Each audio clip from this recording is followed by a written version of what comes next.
What's going on, YouTube? This is SG1 Sports, and you're watching our Big Ten channel. I'm going to talk about the Iowa Hawkeyes here and if they will be better or worse in 2024. Just some initial thoughts here on this team. So we'll start with the offensive side of the ball. As you see last year, 10-4, really, I think, overachieved just because they were in a bad division. This was, in my opinion, not even a top 25 team, maybe because of the defense, but the offense was just so bad. Did win that Big Ten West division and go to the Big Ten Championship. But you look ahead to this year and you start at quarterback, and the good news here is Cade McNamara. He came over, of course, last year, was injured, should be back, should be good to go next season, and we'll see what they can get out of him. It's really not even about the players, it's about the scheme, and of course they've made the change there. So we will see what this offense looks like. If they can just, get a little bit better offense with the defense they have, this team could be really, really good.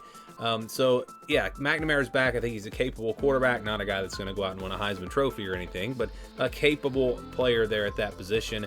And they do return LaShawn Williams and Caleb Johnson at running back. So you're talking about your top two running backs. Don't lose anything there. At wide receiver, I mean, they do lose Regini, they do lose Deontay Vines, but they didn't get any production from these receivers last year. So they're just going to have some guys step up. And again, it comes back to the scheme. Caleb Brown will be back. He's maybe going to be their go-to guy. And then at tight end, they do lose Stellanos, but Luke Lachey will be back. Of course, he got injured last season. This was going to be one of the top tight ends in the country last season. He's going to be back. Addison Astringa also going to be back as well at tight end. So they'll have some weapons there at that position like they always do.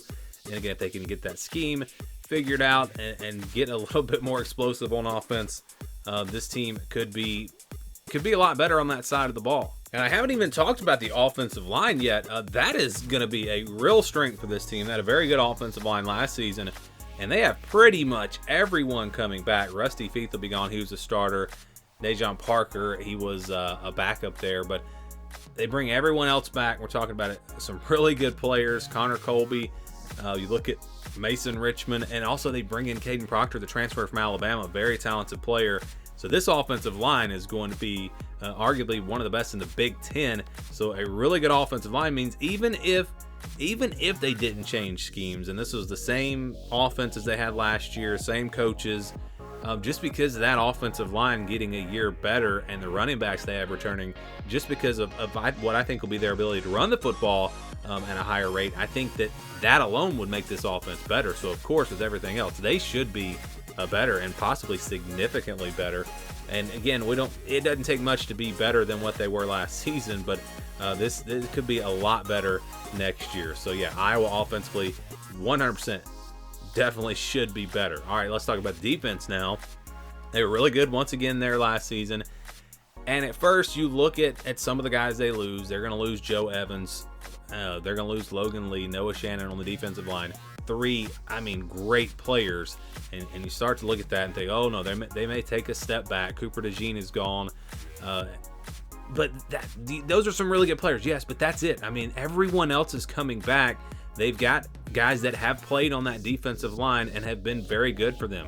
Deontay Craig will be back. Ethan Herkett will be back. Aaron Graves will be back. Black will be back. They have a lot of depth on the defensive line, so that's not really even a huge concern there. And then you go to the linebacker position. Nick Jackson and Jay Higgins both will be back. Those are guys that have a chance to be All-American type players this season. The linebacker position looks really good. And in the secondary, outside of DeJean, everyone else returns. And so, yes, this team is really loaded on defense despite losing some of those really good players. So I think they have a chance to be, once again, one of the best defenses in the country. I'm not going to say better, but I'm going to say as good. Again, they were really good last year, and they do lose some great players, but they have a chance to be right back at that level. I think they will be very good defensively, and that means if you are just as good on defense and you improve the offense, then Iowa should be a much better team. It does all kind of come back to that offense, but I'm going to say overall this team will be better in 2024. How much better? Again, it comes back to the offense. If they have an average offense, let's just say an average offense with the defense that they have, they're going to finish. They may not win the Big Ten, but they'll finish in the top 4 or 5 maybe of the Big Ten, be a top 25 team, and could have, again, a really good year, but if the offense does not make strides with these new teams coming in, they'll probably finish more in the middle of the pack. But I think they're going to improve a lot, and I definitely think Iowa will be better in 2024. Do you agree? Do you disagree? Give me your thoughts on the Hawkeyes down in the comments below.